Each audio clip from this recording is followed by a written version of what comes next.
Խորհրդարանում այսօր մեկնարկեց 2024 թվականի բյուջեի կատարողականի հաշվետվության քննարկումը, այստեղ էր առավոտյան վարչապետը, հետո նաև իրավապահ եւ ուժային կառույցի ներկայացուցիչները, զինված ուժերի գլխավոր շտաբի պետը պատասխանեց լրագրողների մի քանի հարցերին եւ անդրադարձավ սահմանին տիրող իրավիճակին։ Ես հիշեցնեմ, Սյունիքի մի քանի գյուղերում 2 ամիս է կրակոցներ են հնչում։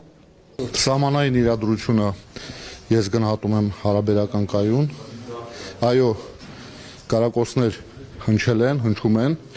բայց դրանք նպատակային չեն, թիրախային չեն, այն կրակոցները, որոնք կոնկրետ թիրախավորում են, դրա մասով մեր պաշտոնական լրահոսը գերատեսչության ինքը տեղեկատվություն տալիս։ Միանշանակ ադրբեջանական կողմը կպատճառաբանի, որ ինքը չէ, բայց իրականում իրենք են, այո, իսկ նպատակները, որ տալիս եք նպատակներ, ու առաջին կրակող կողմը ավելի լավ կիմանա իր նպատակները, իսկ մեր գնահատականով նպատակները միանշանակ, եթե հակառակ կողմից կրակոցներ են արձակում, դրանք եւ մեր զինծառայողների վրա հոգեբանական ճնշում գործադրելու, սահմանային բնակության վրա նույնպես ճնշում գործադրելու, բայց փաստն այն է, որ մենք դրան ուշադրություն չենք դարձնում, շարունակում ենք մեր բնականոն ծառայությունը եւ իրադրություն հարաբերական ուշադրություն չենք դարձնում, դա չի նշանակում, որ Հայաստանի զինված ուժերը չեն շարունակում իրենց արժեվ դրված խնդրի կատարումը, մենք շարունակում ենք հետախուզության վարումը ուժերով եւ միջոցներով եւ սահմանային խորություններում հակառակորդի կողմից ոչ մի նմանատիպ սադրիչ քաղաքականության գործողություններ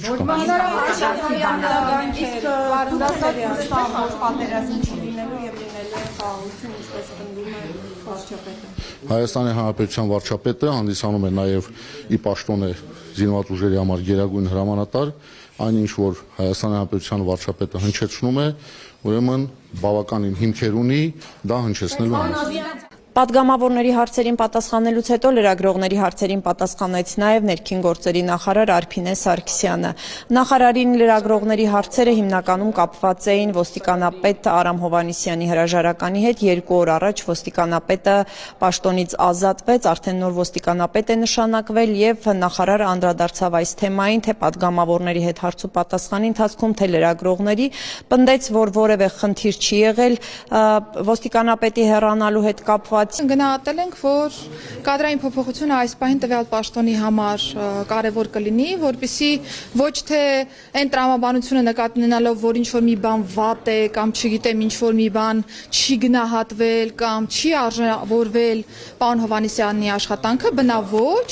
այլ հակառակ տրամաբանությունն է եղել, որ որոշակի ժամանակահատված հետո պաշտոնատար անձի փոփոխությունը կարող է դրական փոփոխություն նաև բերել որոշակի մոտեցումների հարցում, նոր շունչ հաղորդել աշխատանքներին։ Նախարարը անդրադարձավ նաև արդեն նորանշանակ ոստիկանապետ Ղազարյանի վերաբերյալ մամուլում եղած տեղեկություններին։ Ես նշեմ, որ նրա նշանակումից հետո մամուլում տեղեկություններ եղան, որ նա կապ ունի քրեական հեղինակություններից մեկի հետ, նախարարը ըստ էության այս հանգամանքը չհերքեց։ Ազգակցական կապի մասով չեմ հերքելու, ես ուզում եմ շեշտել, որ անկախ ազգակցական կապերից պարոն Ղազարյանը ունի մարդկային այն արժեհամակարգը, այն փորձառությունը, որը նաև ոստիկանությունը մանցել է, որը որ թույլ կտա նրան արդեն անկաշկանդ ոստիկանապետի պաշտոնում իրականացնել այն բոլոր լիազորությունները, որոնք վերապահված են ոստիկանապետին եւ ակնկալվում է թե ին կողմից, թե կառավարության կողմից ոստիկանության բարեփոխումների շրջանակներում։ Բյուջեի կատարողականի քննարկումը ազգային ժողովում կշարունակվի առաջիկա օրերին, վաղը արդեն պատգամավորների հարցերին կպատասխանի եւ 2024 թվականի տարեկան հաշվետվությունը կներկայացնի արտաքին գործերի նախարար Արարատ Միրզոյանը, նաև էկոնոմիկայի նախարար Գևորգ Պապոյանը։